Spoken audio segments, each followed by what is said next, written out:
Just a little friendly reminder out there to all you listeners, make sure to subscribe to the National Land Realty Podcast. No matter what platform you use, there is a subscribe button. Make sure to click that. That's how we measure our success and measure the value that we bring to the table.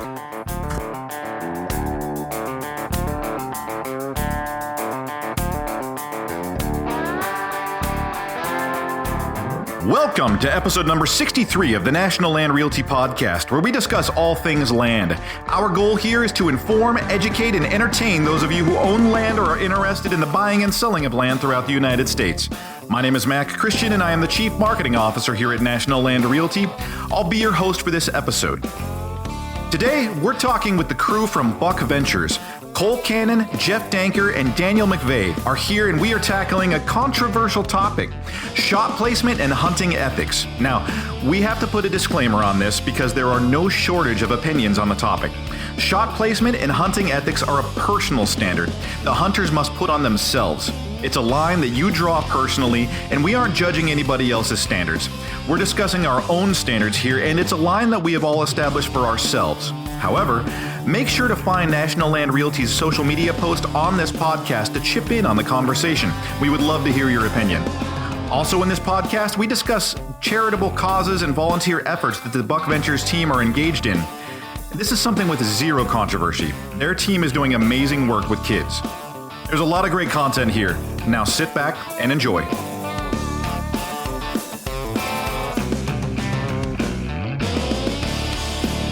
I am sitting here with part of the BuckVentures crew. We're waiting on one of them out in the field. He's driving around in the field right now trying to find a place to park. So I have Cole Cannon here and Jeff Danker.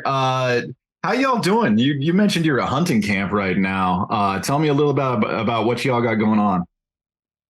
Well, one thing we got going on, we got the best cook in camp this week, Miss Arlene. We got to shout out. We've gained a bunch of weight because she's feeding us homemade biscuits and stuff, Mike, and homemade gravy. Had T-bones last night. Yeah. We've been eating good. Yeah, but we've had an unbelievable time. We had a boy in 10 years old with cancer, and he shot a doe last night, or he's actually in remission, so praise God for that. And then we had another young man that's got an autoimmune disease in with us. And then, many of you guys know Wesley Weaver is, I don't think he's handicapped at all. He's in a wheelchair, but he shoots bigger bucks than most of us. So he shot a 158 a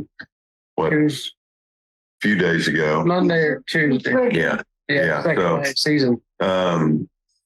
Yeah, we just had a good time. We've got to share the gospel all week. We've got to have great fellowship. And so, yeah. The weather wasn't great as far as hunting goes. We struggled a little bit on that, but it all worked out. I mean, the thing about it is our ranch is out here. Actually, we're on one that's for sale. It's National Land has it listed. Where we're sitting right now, this place is for sale. And we got giants here. But we kind of pick our times when we're hunting, we pick those fronts and those winds and we go after it. And when you have the youth come in, you just got to go hunt, whatever the weather is. And that gets tough sometimes. So tell me about this program that you kind of have, or it sounds like a program where, you're bringing in youth that are going through a tough time or a sort of a life challenge or a personal thing, and you take them out hunting. How did you set this up, and what do you do with this? Well, for years I've been, I started out way back in the day, even 2003, 2004, we would take kids, Mike, that never got a chance to hunt. Maybe their parents didn't hunt. So we kind of started way back then. But then, now we have a company called Woodsman Ministries. And that's basically what it's for. It's for kind of the way that we do the Woodsman Ministries is to someone that might need to hear the gospel or someone that's going through a rough time, whatever it might be.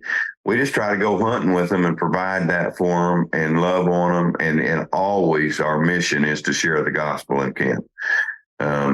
Not only share the gospel, but live it out and to teach people how to do that, how to, leave church camp, if you will, but continue following God. And so that's kind of our heart here. And we're working with courageous kids out of Georgia, and they bring kids with us. And again, starting 19 or 20 I think was the first year they started coming out. Yeah. And it's been, it's our best week of hunting, whether we shoot something or not. It's a pretty cool, pretty cool hunting camp. So yeah, we have a good time. Well, I mean, you do things for, just like when we took Wesley Weaver the first time, we're taking a man in a wheelchair and thinking, man, we're helping this. But, you get someone like that in camp and they inspire you. That God uses people like that to inspire so many because, I'm walking around on my legs. Wesley can't walk, but he has the attitude from Christ so much that teaches all of us. So it's rewarding, as Cole said. I mean, it's just, it kind of sets the tone for us to go into the rest of the year. That's a wonderful way to give back. How did you all decide to start doing this thing? Well, again, I think it was just, I mean, I ain't gonna lie. I've been selfish a lot of my years in as far as hunting, always wanting to do for myself. And I think it just, God impressed that on my heart, years back to say, you know what, God has given us so much here at BuckVentures. And again, just we did it a little bit, and then you just kind of want to keep doing it. And we just, now it's gotten bigger and bigger. You got the Woodsman Ministries now involved, Courageous Kids, and we're gonna do more of it. We're getting now where we're doing more, not just one hunt a year. We're doing more of it. And I think that Chase McLemore, he's worked for Courageous Kid, he's actually part of our pro staff. And so that's kind of how we got, if I remember right, got hooked up with him. He approached us and, told us what they're doing. And then, now it's been a couple of years later and it's better than it ever has been. The first year we took a young man, Mike, that he had one leg. His 10-year-old boy had one leg because they had to cut it off because cancer got into it. And the boy came out. He was on crutches. He came out, and he was just a go-getter.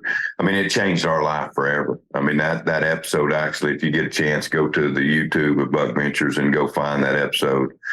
The young man ended up killing a deer, and we shared the gospel all week, and he died 6 months later. And, man, it'll touch your heart. It's just unbelievable. Again, I know that boy's in heaven, and I know he's got 2 legs up there. So, but again, you know the deal. I mean, we all take so much for granted, and that's what we want to share, is not to do that, to put our trust in the Lord and do for him.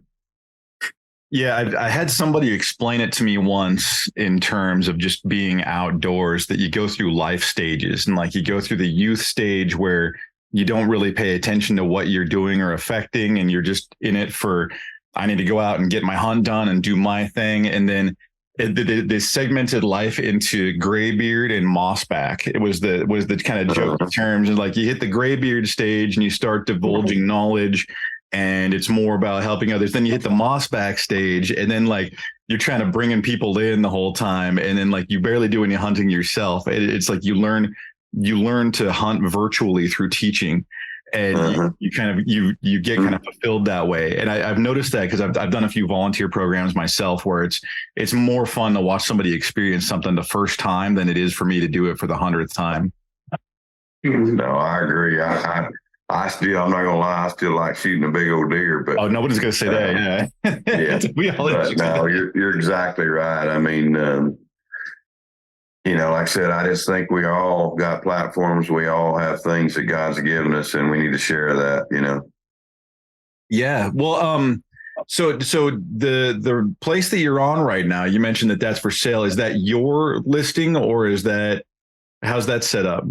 It's Daniel and I's listing, and it's 2,500 acres here. We're sitting in the lodge here. It's got some alfalfa, some milo on it. It's got monster whitetails and monster mule deer, unbelievable turkey hunting, unbelievable quail hunting. It's a nice place here. 2 miles from the Kansas line. Yeah, 2 miles from Kansas. Yeah, what's the name of this place for anybody searching for it? I think it's called Cimarron. Yeah, I'm not sure. I know. We'll get a link in there. I don't remember the 2 ranches we're hunting. One of them's called the Wallahatchie. It's for sale now. we're with Hall and Hall. National Land's with Hall and Hall on that. So we got a split listing there, the Wallahatchie, and this one's called Cimarron something, but it's the 2,500. Cimarron Trophy Hunting is probably what it is. Yeah. It's in Beaver County, Oklahoma. Yeah, should be two listings in Beaver County, and both of them we have. Well, I want to dive into that a little bit, but we had a conversation dialed up here beforehand, and my digital specialist here will probably throw something at me if I don't use her topic a little bit that she picked out. So I wanted to talk about some hunter safety, specifically shot placement, picking the shot. I think it's something that anybody who goes outdoors, I want to say it's something that new hunters go through a lot of, but I know people that have been hunting for 30 years that still struggle with when to take it and when not to, and they get that buck fever in and they take bad shots. So, tell me a little bit about how you decide what a good shot is, and, where do you make your judgment call on that? I think, Mac, probably if I'm teaching on that, you have to learn it before you're in the tree. So in other words, we have to set a basic principle before we get there. So we know that we got broadside shots.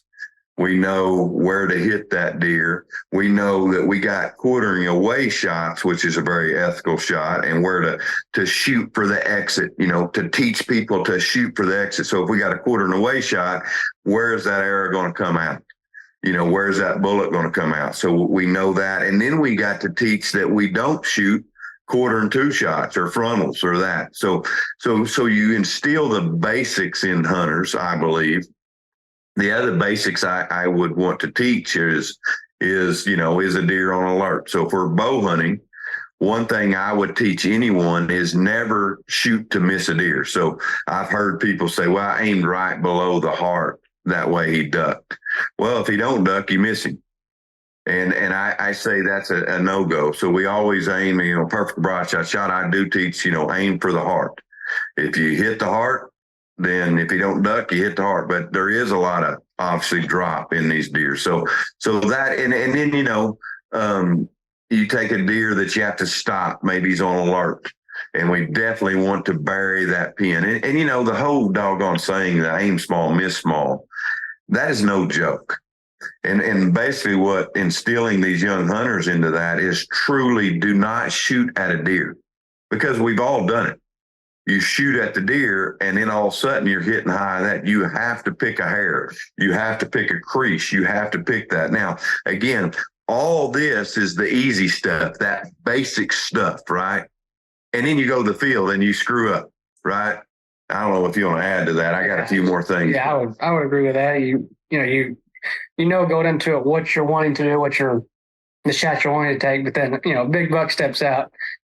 Pretty much everything, flies out the window. So, you just you hear all the time, breathe, slowly gang down a little bit, pick that spot. But the muscle memory, the backyard matters. The basics matter. They do matter.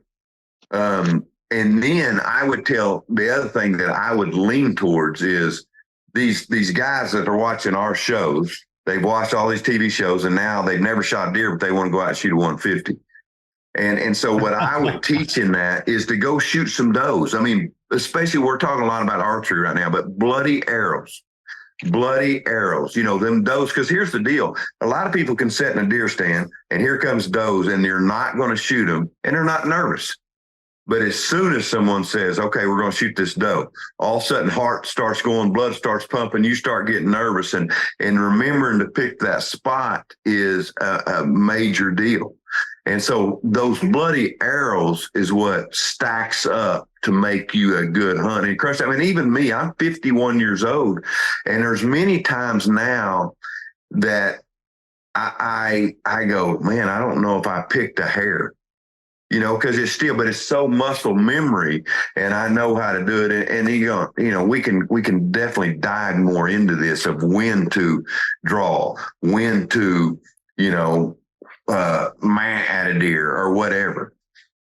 Well, I think part of it too is knowing your abilities, whether you're a beginner or you've been hunting 30 years, especially, say a female who's drawing a bow at 45 pounds is going to have a totally different range, and than maybe us who are shooting 70 pounds, and he's got like 30 inch draw and shooting 50 feet a second faster. It just kind of depends on your abilities and what the weapon you're using, and how comfortable you feel at 20 yards compared to somebody who, you might shoot a one at 60 yards and feel confident. It just kind of depends on, your level of confidence and what you think you can. Well, and I think in Cole's deal here too, is a guy, we have to teach, this is a deer's life, and this is serious business. We don't want to try to get lucky.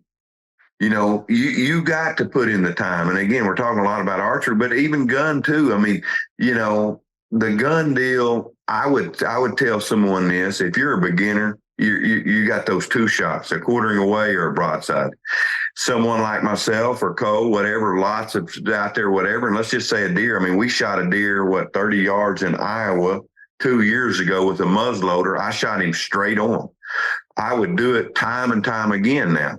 When I started out, I would not take that shot, and I would not teach someone to take that shot. But with my abilities, my experience, I knew that I was going to give that deer. I wasn't disrespecting him by shooting him there, because I knew with my abilities, I was fixing to kill that deer. That deer still thinks he's walking around. He don't even know he's dead to this day. You know what I'm saying? I mean, but you see what I'm saying? I mean, this is going to what Cole's talking about, the ability and teaching these young hunters right. I love that you're talking about the hunt in that manner, as far as respecting the life that you're taking. When you're talking to you and I both have seen the hunting shows where, they go out and dance on the deer's grave, and, it's more of it's about the kill, and like, I got it, that whole mentality, which is fine. Everybody's entitled to their own thought process. But I think that there is a level of respect to have for the hunt and for the life that ends for you to be fed, that kind of thing. Tell me a little bit about your philosophies there. I'm curious about that. Oh, gosh. Well, I'm going to tell you, I mean, there was a doe shot last night here in camp, and me and Cole, I mean, it was hit back, and I mean, we were sick to our stomach. We were going in to do anything we could to make sure this deer wasn't going to suffer. And I mean, and I mean, that's my mentality, is the respect. I mean, even to the part, Mac, of killing a deer. And again, will I celebrate when I shoot a big deer? Absolutely. But I'm going to tell you right now, when I get to the deer, that deer's getting every bit of the respect from me. I don't care if it's a doe or a buck. I'm not going to pick a doe's head up and then just drop it when I'm done talking.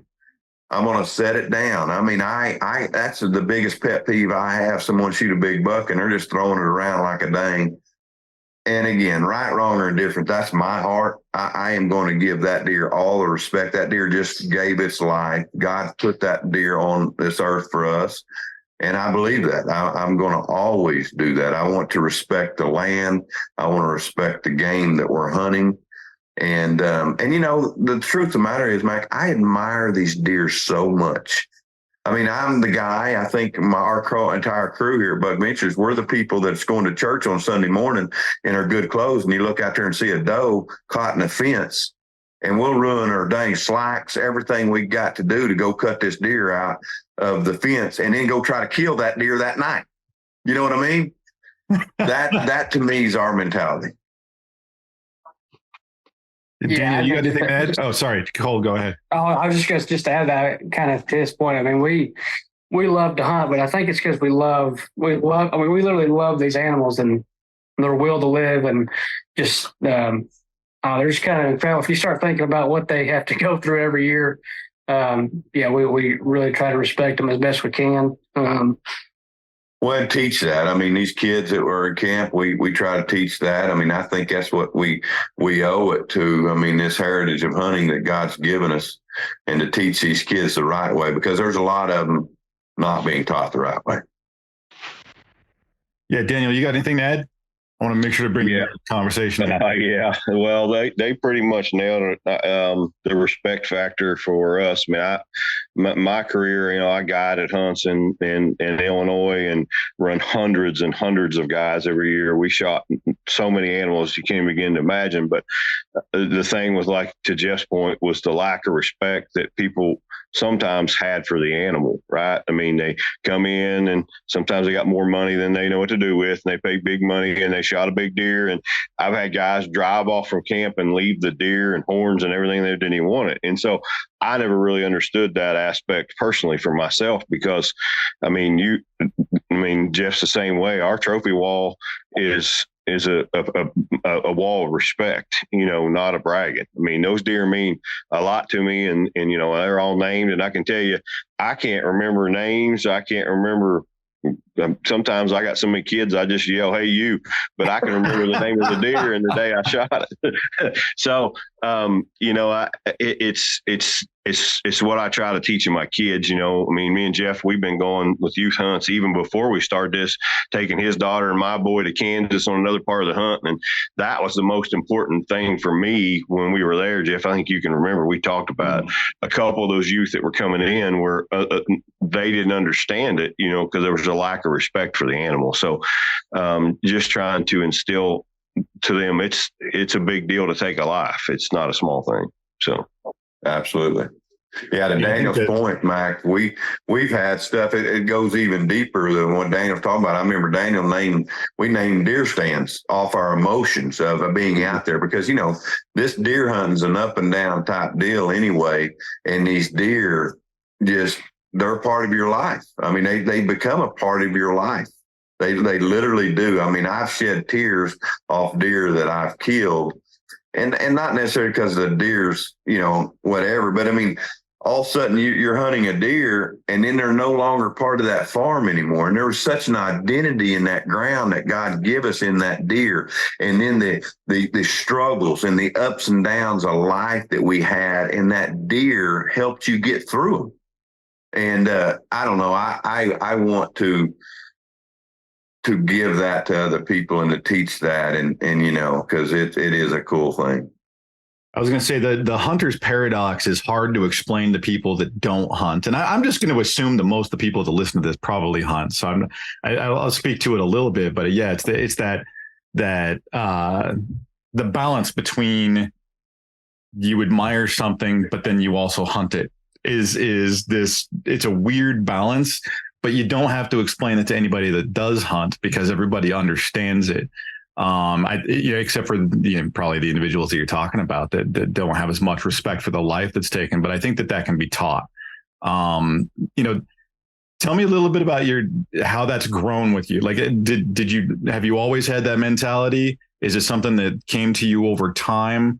It's because I remember just being young and I joke about it just being like hillbilly games back with my friends growing up and stuff like that. Like, there's definitely, like, you get the bravado when you're younger and you get perspective as you get older. Is that something you've always had in you, though? Is that because everyone's different? Smoothie King asks, what's that sound? That's the sound of us transforming our smoothie bowls into 2 new decadent flavors. Dig into acai or pitaya, layered with granola, fruit, and a velvety chocolate drizzle. New smoothie bowls, only at Smoothie King. I'd say for me, it's definitely grown. Like when you're younger, a lot of times you just want to go out and shoot something. You're just pumped up to go shoot something. And then you get older again. I'm not terribly old, but I am getting a little older. You start to think about a little more of what you're actually doing, and definitely respect it more in the process that goes into it. So yeah, for me, it's grown. I would say I never disrespected an animal big time, but there were times I was just going out to shoot something, and we're gonna do whatever we had to do that. But now it's a little bit, it's definitely different for me now. Doing what we do. God's give us this platform, this TV show. So there's somewhat of a deal where we do have to prop deer up and take pictures and this and that. And sometimes you're like, golly, is this disrespecting or whatever? I mean, I'm not going to lie. I had big time moments where I was wanted to be about me, but I never, ever. I mean, I remember I shot a doe way back in the day and didn't hit her good. And she was down there, And I literally couldn't get out of the tree fast enough. I was dang near in tears time I got to her trying to get her put out of her misery. And these things happen. But yeah, I've always had a heart for what I chased. And again, as Cole mentioned, I think, and Daniel will probably agree, as we're growing. I mean, God has grown us in a lot of different ways. And this is one of them too. Again, I think for me now, I would take less chancy shots than I have in the back in the day, because I wanted that animal so bad, because, the whole world's watching, and is Jeff going to shoot a big deer this year? And, I'm to the point now, Mike, God's taught me not to care so much about that. Go out and do my job, do it the best I can, and love what I do, but respect them. And I'm probably more of taking a little even better shots than I did even back in the day, if that makes sense. That makes absolute sense. Daniel, you got anything? If you want to start hunting a little less because you don't want to kill anything else, yeah, Cole's willing to fill that void. Yeah, well, I would second that. I mean, I grew up in the mountains of West Virginia, and hunting was more of a way to feed the family, right? And so back then we shot out of almost necessity. And I think the older I've gotten and the more deer we've been around and the deer we've chased, and some deer, Jeff, we can go back and name, 100 deer that we were never able to get or were successful with, and a whole new appreciation for the animal itself actually builds. For me, the longer I've done it, the more I appreciate the animal, and I think with the appreciation comes more respect, because we've had the pleasure of hunting pretty much every North American big game animal, and it's still the smartest animal. So when you're able to outwit that and you do it the right way, and to Jeff's point they made earlier, there's nothing more devastating than wounding an animal. I mean, me and Cole had a bad experience a couple of years ago. I shot a 200-inch deer high, and I was more worried about the fact that he was wounded and I couldn't find him than I was for losing him, and I think that become more and more and more, the more we're out there, the more we experience it, and the more it's actually part of who we are. Yeah, I think it's an evolution process, just is for like everyone as a person, right? Because you go through, Cole spoke to it. If I had to go back and dwell on every mistake that I made when I was younger, I would feel awful for the next month. It just there's a lot of things I can look at and be like, yeah, I'm not so proud of that one. But I think that's what gives, those mistakes build who you are and gives you perspective to look back and say, I'm here now because of those mistakes. And I was selfish, or I took a bad shot, or I just getting the buck on the ground meant more to me than doing it well. Those kind of moments.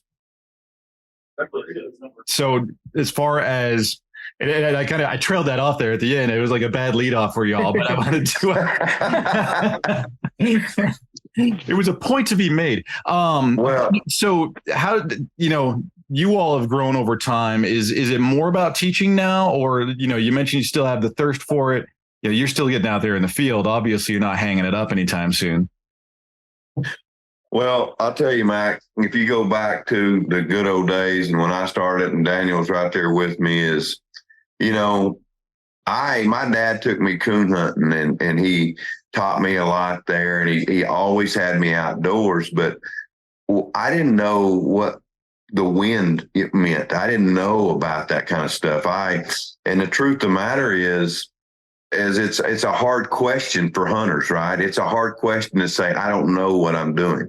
I don't know what it means to flood a bedding area.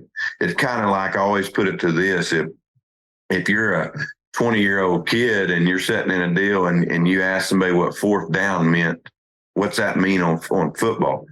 No one's going to do that. You're going to look like an idiot. And the same thing hunting. And so our deal was education, because I learned, literally I read everything, I watched everything, but I started hunting Northwest Oklahoma, and it taught me so much. I would learn, I remember, I'll never forget, I was seeing a doe, she was coming to me, and she smelt where I walked, but she wasn't even at my trail yet. She had winded where I walked. And then I remember in North Dakota one morning, I'd walked in and I'd walked kind of the wrong way. And I had this big deer coming right down the middle of the tree row, and I'm fixing to shoot him. And he hits my wind or hits my trail where I actually walked, and I lost that deer. So I think for us is the education has always been there. But now the problem's being that we only had 22 minutes to educate. Now we got YouTube, whatever, more and more. And so I think our heart is to educate, is to teach these boys or girls or whoever it might be, or a 8-year-old boy or a 35-year-old man that never got to learn, that he could turn on our channel and he don't have to ask someone how to play the wind and be embarrassed. He can learn it. And that is actually what we're heading out to do more and more. I mean, we have on our YouTube channel, we have a where you feel me talking about calling. Mm-hmm. And calling in a deer and just going through and not belittling anyone, but just tell them how it is. You ain't got to sound perfect. This is the deal, whatever, from my perspective. And it's at 100,000 or, it's got a lot of views. And because people they're needing to know that. I like that approach. We started out the conversation on shot placement. When do you not take the shot? What decides for you that, this just isn't the day? Si eras de los que tenían todos los álbumes familiares en la sala o de los que guardaban toda la música en CDs, eras un genio y no lo sabías. Con Lenovo lleva tu ingenio a otro nivel, porque con nuestra familia de computadores IdeaPad, todos tus archivos multimedia tienen el rendimiento y potencia que necesitas. Encuéntranos en los principales almacenes de cadena del país. Oh, that's a heavy one. I think there's several factors. Whether it's bow or gun, I think it's we bow hunt and rifle hunt, but as far as bow hunting goes, I think distance, maybe even the wind. If it's a heavy, 30-mile-an-hour crosswind or something, and you got a 40-yard shot, sometimes you just don't feel confident. You can't hold steady. What else? I think that, again, it goes back to preparing for that day. So when you prepare in the backyard with archery, you prepare at the gun range with your gun, you prepare your ethics for the basic stuff. But then that day, you wake up to a 40-mile-an-hour wind, you have to prepare yourself then, right? You have to prepare yourself if a 180 steps out, what will be the deal? Will I, what I'm saying is, you have to do it before the moment. So today I'm going after this buck. I got a 40-mile-an-hour wind. I'm not going to shoot him unless he's 30 yards or in, or whatever that might be. The other is that, like I said, you gotta. I can't state it enough that you have to be prepared before you get in the moment. Because you won't have the willpower unless you set it then. And again, back to the respect, and again, back to the no shoot, is it's got to be about the animal and not about yourself. That's the big deal. Your mind has to be prepared about that. Can I make an ethical shot in this situation?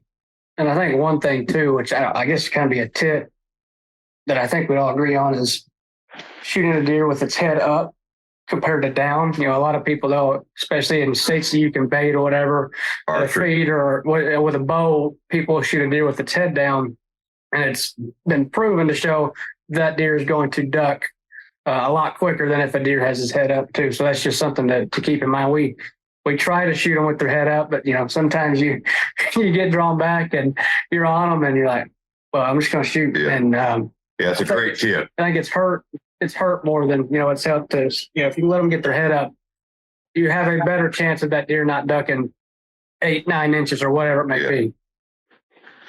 Well, and for me, to Jeff's point earlier, nothing would have helped me more than the experiences of getting a bloody arrow, like you said. You learn from those mistakes. You learn from shooting when a doe was on alert or the wind was different. Nothing can educate you more than those experiences, because you've had it happen to you before, right? So for me, it's just, I think as you continue to grow and you continue to hunt more and more, you can get all the tips you want, but until you're in those experiences, about like our kids, you can tell them all they want. Sometimes they just got to stick their finger in the light socket, right? You're gonna have to be able to shock them, and so you can tell everybody all they want, and the deer fever, like you said earlier, takes over, and all that stuff goes out the window. And until you do it, and we still make mistakes to this day, no matter how much we've done it. We still, that's the one enjoyment of whitetail deer hunting to me, is that sometimes you just get shook, and that's why we're out there. It's because it's, the adrenaline rush. Yeah. Yeah, I think those things happen. I sort of made a promise to myself when I first started hunting, years ago, that, if I couldn't get the job done with one shot, I wasn't going to do it. And that was just where I stood on it. And I got tested, I think a year out, had like a 5x5, bull elk standing in front of me at like 100 yards. And I just dropped a ridge and I was offhand. I had nothing to stabilize myself and I couldn't make a good shot. And it just like, it was a matter of time before it smelled me and took off. And I tried aiming and it looked like I was looking out of a car window. I couldn't hold steady to save my life. Like I was so winded, and it was just like, I'm busted. This is all done. And this, of course, it takes off. And it's, I talk to anyone of, any hunter I know afterwards, like, you take the shot, it's like, no, I didn't take the shot. I just didn't do it. But then you go through those times where you make those promises to yourself. And I had a dry spell for it missed on the year before. And then you get out in the field the next year and where you're like, okay, I have to find something. And then you become more willing to take a bad shot, made a bad shot. It was a bad experience. And it's like, oh yeah, that's why I said I would hunt that way. You get those, nothing ever really locks in stone. You kind of flex where you think it should, and you make mistakes and you learn. Well, and one thing I want to bring up, Mike, is so for somebody listening out there, I'm going to tell you right now, you can take every one of us in here. I've been hunting a long time. I have to prepare myself. I will probably lose a deer at some point again. You know what I mean? There's times, this is what I want to get out there is, you have to do your very best. And when you lose that deer and you do your very best, that's just the way it is. We have to live with that. But if you're losing deer because you're steadily taking bad, unethical shots, that's on you. And that's what literally, if that's your deal, just because, well, yeah, I'm getting, 2 out of 4. Well, that's baloney. Take ethical high percentage shots because we owe that to the animal.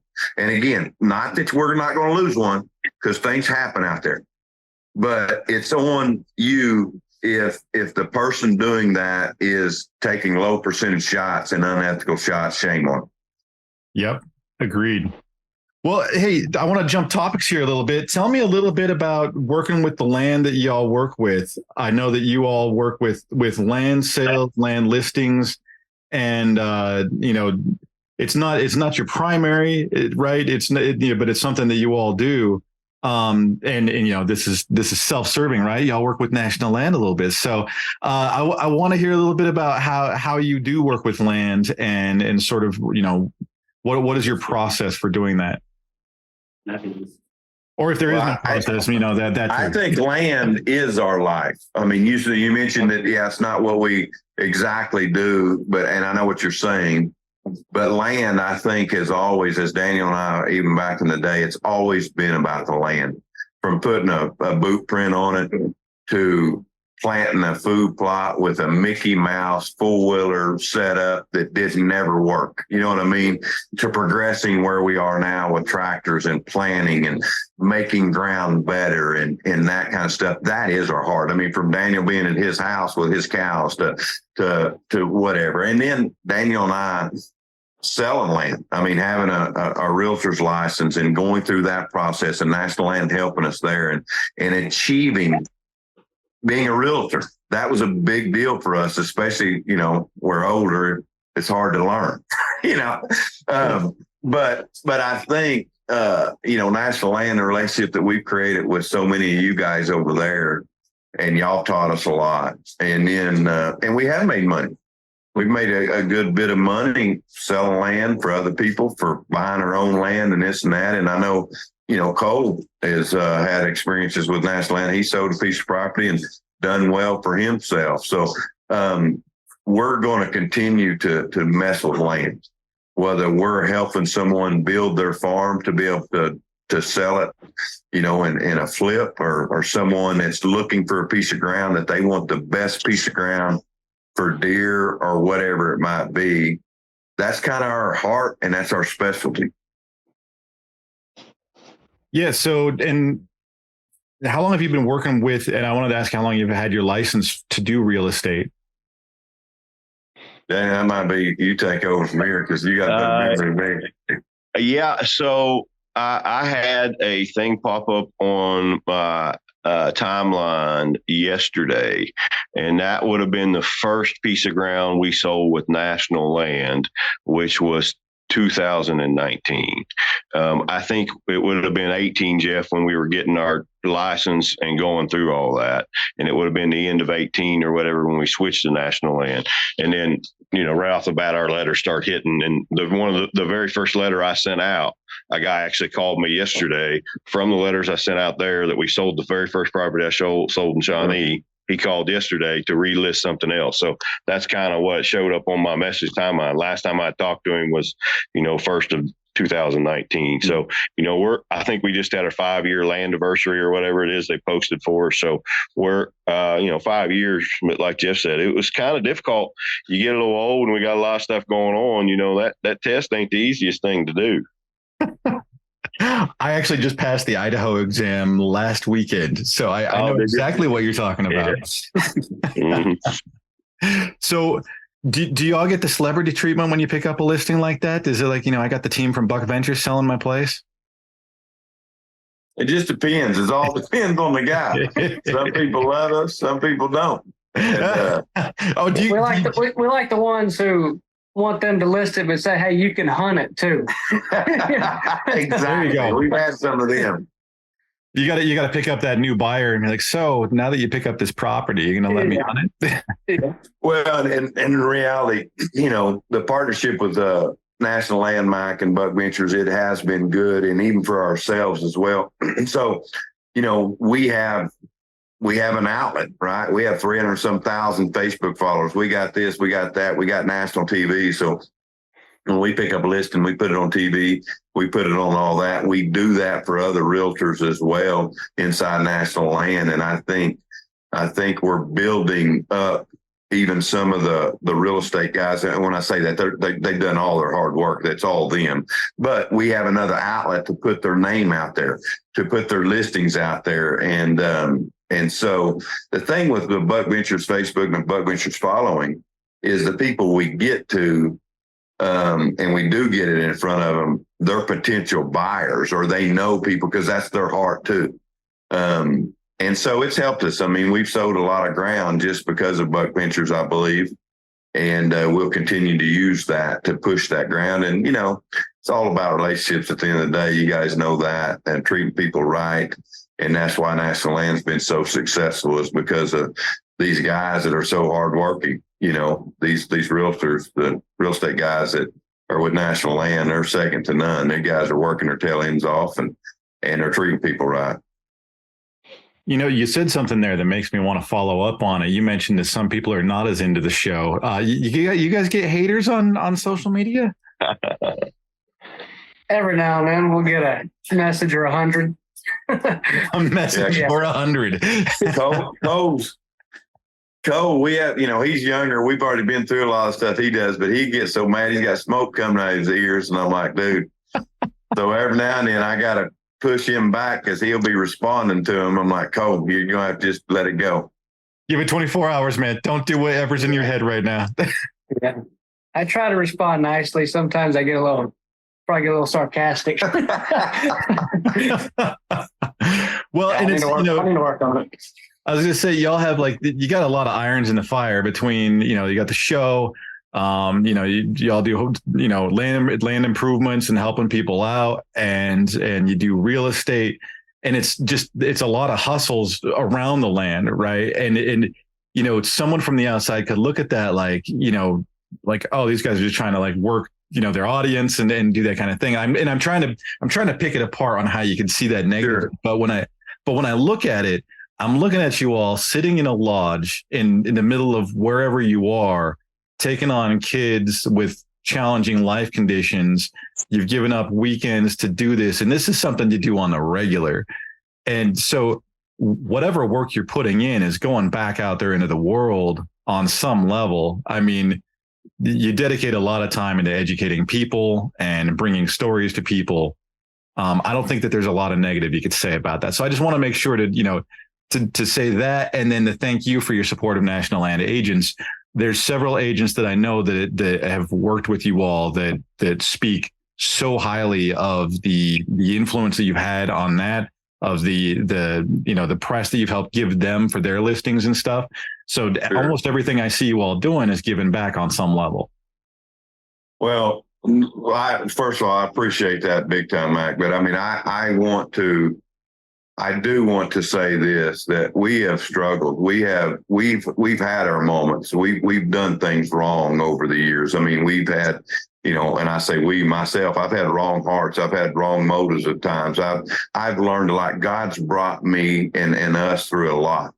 And I just want to say that. I mean, God is still working with us, and he's given us a heart to take people and this and that. And he's given us this. And I want to point it all back to him because,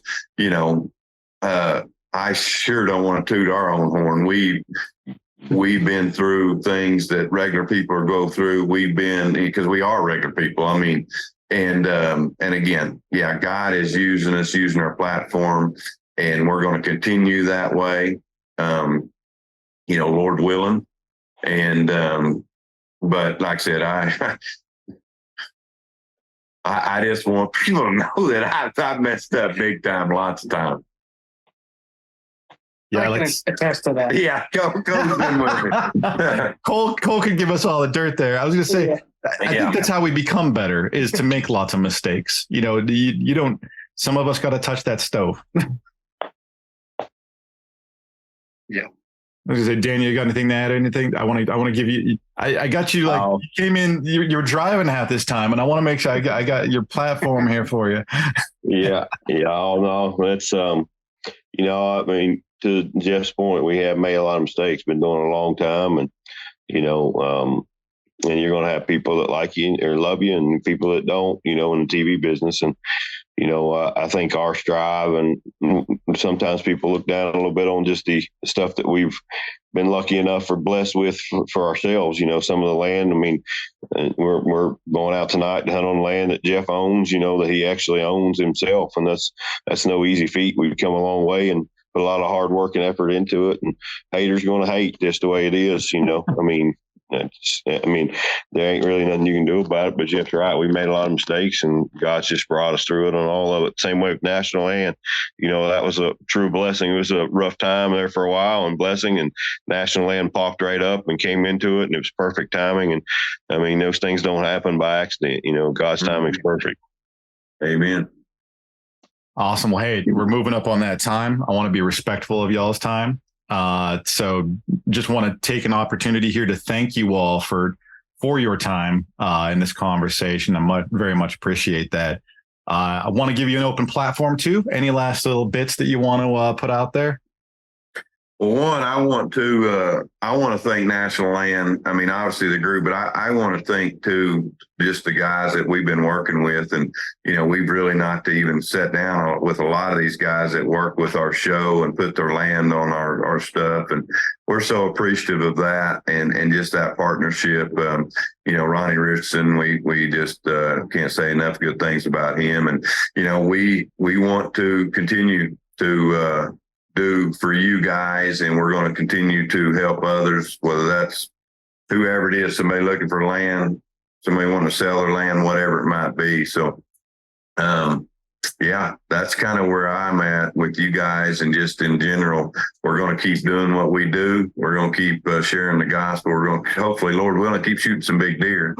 And but yeah, one thing too, just to mention it, we got this Woodsman Ministries thing going, where we get to take these kids out and not even kids, it's just people, old, young, whatever they may be going through, but everything takes money. Everybody knows that. And so Woodsman Ministries is it's a nonprofit, but you got to have money to go do all these things. So, if there's people out there who maybe can, donate to it. What is it? Wisdomministries.org. Wisdomministries.org. If you send me the link, I'll post the donation link on the podcast itself and make sure the donation link is on there for y'all. Yeah.